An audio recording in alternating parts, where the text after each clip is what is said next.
Oh my god, it's just funny because it's not too much before of today. We filmed it in one of the last episodes in Bath for my 24th birthday, and a year later, now we're back in action to close out our documentary series about England's most traditional, best preserved places with a long and rich history, seeking almost the stereotypical image of an England nearly vanished by technology, the globalization of tourism, or the immigration. That's why, in this quarter century birthday, I've decided to celebrate in an ancient capital, a place that witnesses to the birth of the Union of England. Now, often visited by international tourism, it was the foundation of modern England, battling Celtic and Viking kingdoms and fostering the Christian faith in every moment of the devotion by its Anglo-Saxon kings. This place is my protagonist today, just as it was the protagonist of the ancient kingdom of Wessex. Welcome everyone to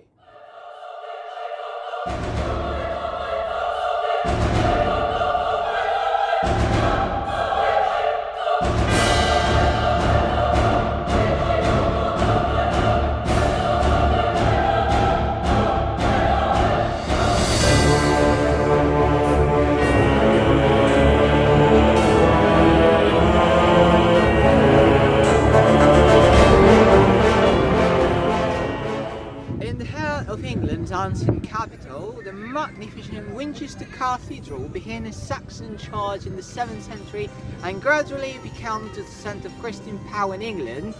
With the arrival of the Normans in 1066, it was slowly eclipsed by Canterbury Cathedral, culminating in the separation of the Church of England from the Roman Catholic Church. It became to the seat of the bishops of Wessex and is the royal burial place for the kings of the former kingdom of Wessex.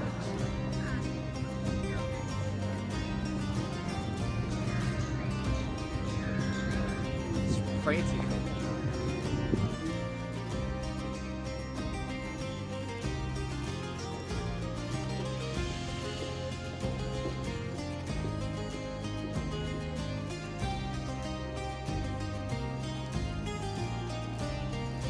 The Norman reconstruction created the longest medieval Gothic Renaissance nave in Europe, with the soaring ceilings and unparalleled arches. Inside, you'll find the King Arthur of Wessex, the same king from the tales of the Vikings and the Ragnar Lothbrok, but also the grave of King Athelstan, the official founder of England, is here.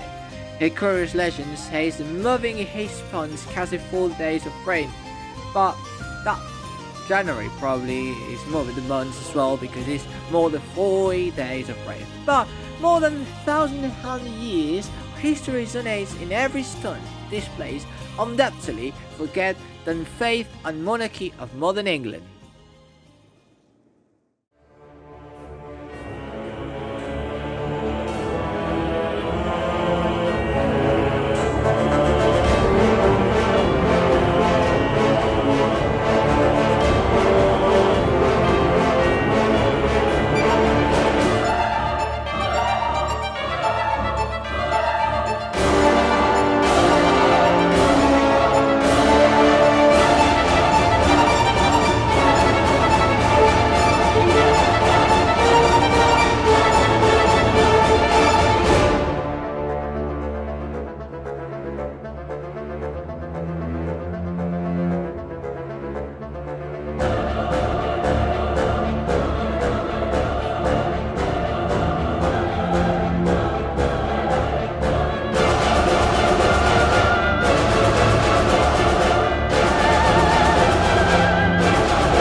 Continuing to hold the streets, we stumbled upon the last vestiges of Winchester Castle, built by William the Conqueror. Inside we found the 13th century Great Hall, which hosted Parliament and royal courts among the nobility of the Kingdom of England.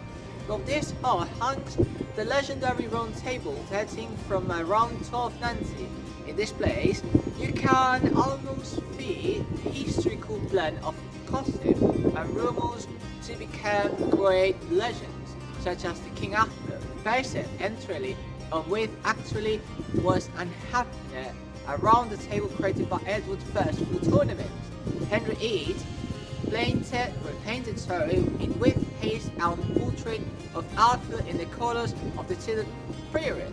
A curious myth links into Camelot even to hold centuries later, but we all know how myths work, right? But if you feel the blend of real power on medieval fantasy here, if you truly feel it, that we're on the right track to the next mystical and historical place. And yeah, along our route through Winchester, we find the ruins of what was the castle, the powerful palace of the Bishop of Winchester. Built in the 12th century, it housed bishops and represented the power of Rome in England. Some of the wealthiest clergymen of England, if not the wealthiest, live here. Winchester is one of the few towns with the two castles, highlighting the importance of the place. The castle survived the Anarchy War, but fell during the English Civil War of the 17th century. Intriguing stories reveal its function on a fortress. The text in green will explain what each area was like. In the images, you can see the reconstruction of each room, showcasing garden halls and gardens that were known fit to the royalty. The display explains the power of the charge with military events in the history of Winchester. Impressive, isn't it? Yeah.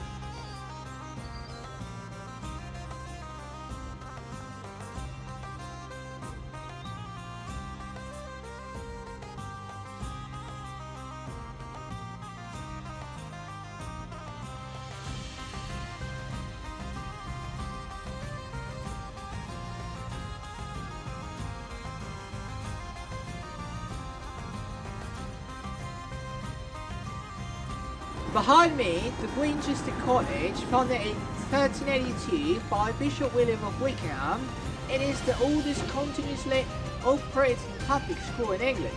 Its medieval cloisters and a chapel shaped future leaders and scholars. A remarkable tradition is that the students still recite Latin prayers daily. It has survived wars, plagues, and reforms without being altered. The school has shaped English education for over 600 years.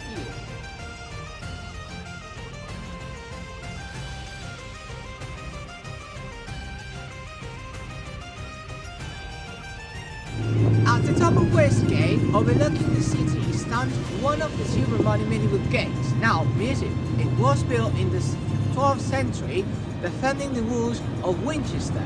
The first embrasures dating from the 14th century demonstrate the transition to the apartments. Inside the museum, we can find artifacts from the Tudor and Stuart periods, depicting executions and daily life in the area. Intriguing views from the rooftop reveal the layout of the Saxon streets below.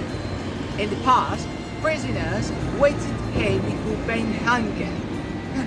So let's not walk too long, let's ITD and out with the news around my neck. That's really cool, that's great. We can continue our journey without stopping at the top. And actually, days gone by, we were at the Royal Oak, Winchester's oldest spot, with parts dating back to 1000 T after Christ. This ancient inn has been serving beer for over 1,000 years. Curious stories linked into Saxon royalty and medieval travelers. It survived in Viking raids and Norman conquers in the Civil War. The long beers and stone slots wished by centuries was sacred. England's brewing tradition lives on this spot. Behind me, we have the Winchester City Mill, the oldest working water mill in England. It has stood on this spot on the river since the 9th century.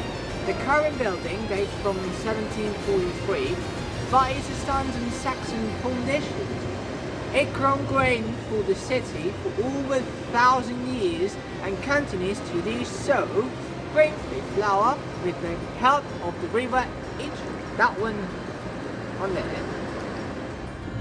Arriving on the last thing on our route in Winchester, behind me we have the most majestic Victorian building, opened in 1873.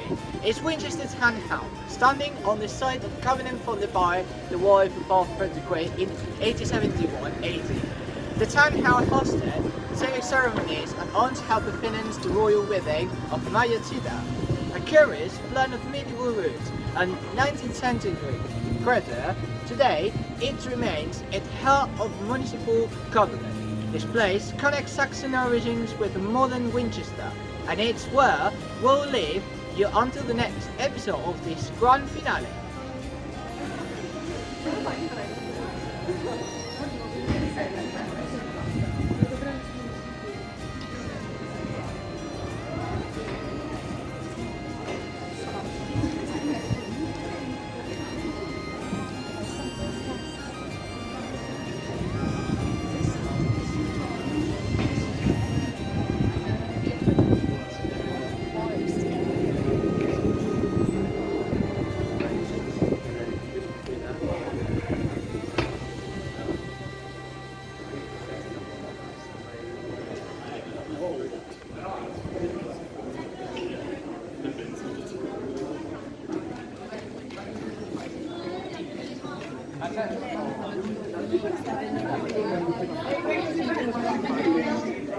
Che ne fa da noi solo una e fa solo le fa.